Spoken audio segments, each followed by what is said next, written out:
大家好，欢迎来到我的频道，我是健身。今天是2026年3月19号星期四，有收到一些工具以及材料，那我先把东西都拿出来。收到2台电动砂轮机，一些砖尾，这一次运气不错，找到的一些砖尾几乎都是新的，没有用过的，还有这种绝缘的螺丝起子。这一些你如果要个别买的话，这个价格还蛮高的，像这样子一根可能就10块20块左右，蛮贵的啦。所以这一次有看到，我就全部把它收回来。今天最主要我们来整理这2台，接下来我们来看这一台，这一台是米沃奇的，这一台是木田的仿的。拆开看以后，这一台很明显它就是副厂的机器，然后这一台是原厂的。它还有调速的功能，它这边已经有写了开关故障，可能是这个原因，所以人家不要了，就把它丢掉。那接下来我就是把这2台进行清洗，那这一台我们就可以留作零件，因为我之前有收到一台嘛，如果有坏掉的话，刚好可以用这一台下去做零件。那我们今天就针对这一台来做处理，因为这一台比较简单。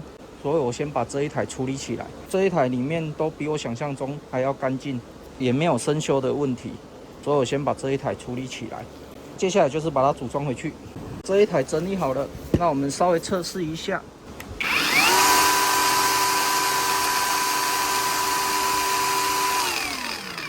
OK， 好的，那这一台我们就留着做备用，当成零件机。接下来我们先把这一台整理起来，后续再看开关是哪里故障，说不定买一个开关就可以把这一台修理起来了。那我这边已经大致上都清洁好了，外壳的部分、马达除锈的部分也都清洁好了。那因为这一次它这边的培领有坏掉，所以我这一次要将这边拆起来，检查这一颗有没有问题。初步检查这边是还 OK， 还好这一个里面的轴承没有坏掉，要不然我这边也没有工具可以拆。我们只要装上去，确认一下，看会不会晃。如果不会，那就不用换。这一次看得出来，之前的维修也是直接加新的油进去而已，它没有将全部的油洗掉。目前这样子看起来，油的颜色还是可以的，所以我也不会把它全部清掉，直接继续使用就可以了。因为洗这个的成本有一点高啊，所以如果不是很多铁屑的话，我们就是继续使用原先的油就可以了。那接下来我们就是找培领，然后直接换一颗，最后组装上去，然后测试一下。好，那我先找看看有没有这么小的了，我这边不晓得有没有。那我这边又遇到维修师傅最讨厌的事情了，就是零件的规格不一样，这是他原先的，这是一般的，然后我量过规格以后，要么太大，要么太小。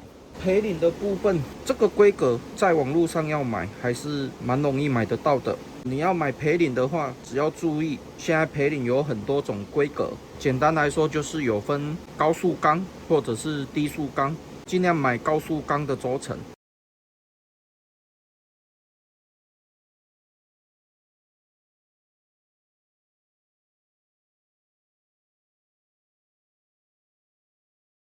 大致上是这样子，所以你买培领的话，还是要先查一下你所需要的规格，不知道的你就用 AI 查一下。那我们这一台砂轮机需要的轴承我已经买回来了，那我们先进行开箱。那我买的是2种规格，一种是砂轮机要用的，一种是起子机要用的。轴承的部分你一定要选购高速轴承，因为这种它的转速比较高一点，所以我挑的是 MSK 大厂牌的。在截图的时候发现它已经下架了，所以应该是仿品以及瑕疵品。初步看的话看不到它上面的厂牌，不过没关系啦，反正都已经买了，那就先装上去试试看。因为我在等材料的时候有先把它组装起来，所以我还是要先把它拆掉。我这边应该是买到仿品了，我量的话规格应该是5 mm， 那它这边量出来已经到 5.12 了，装上去的话会有一点点摇晃，这边是装得上去了，所以我觉得它应该不是 MSK 原厂的，应该被这一家骗了，没关系，给它复品就好。以后有去原厂的话，再去买一颗，用手就能直接装上去了。那没关系，我们还是要完成这一台的拍摄。那马达再装，它这边接线的部分是对应这个凹槽，所以你只要对应好就可以了。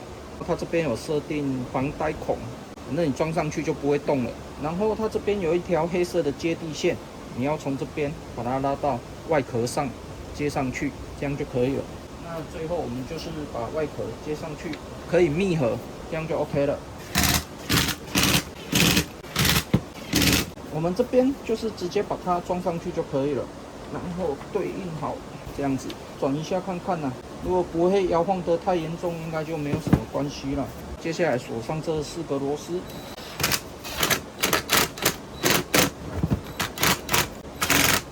那我们稍微转动一下，看起来应该是没什么问题啦。最后我们拿原厂电池测试一下，先转到最小的转速就好。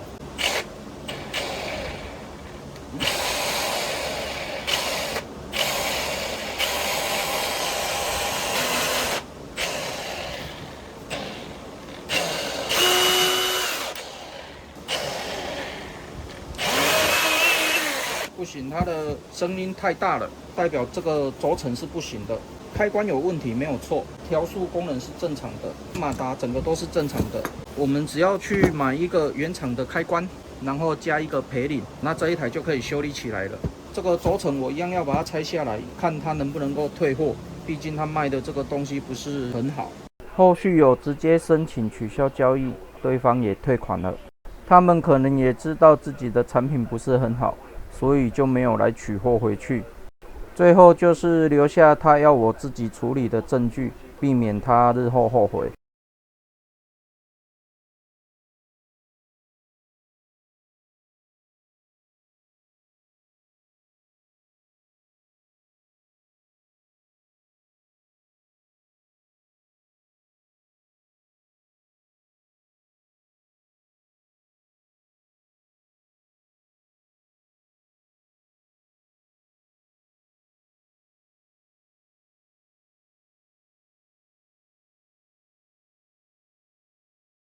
那我这一篇米沃奇的可调速电动砂轮机维修分享影片就分享到这边为止。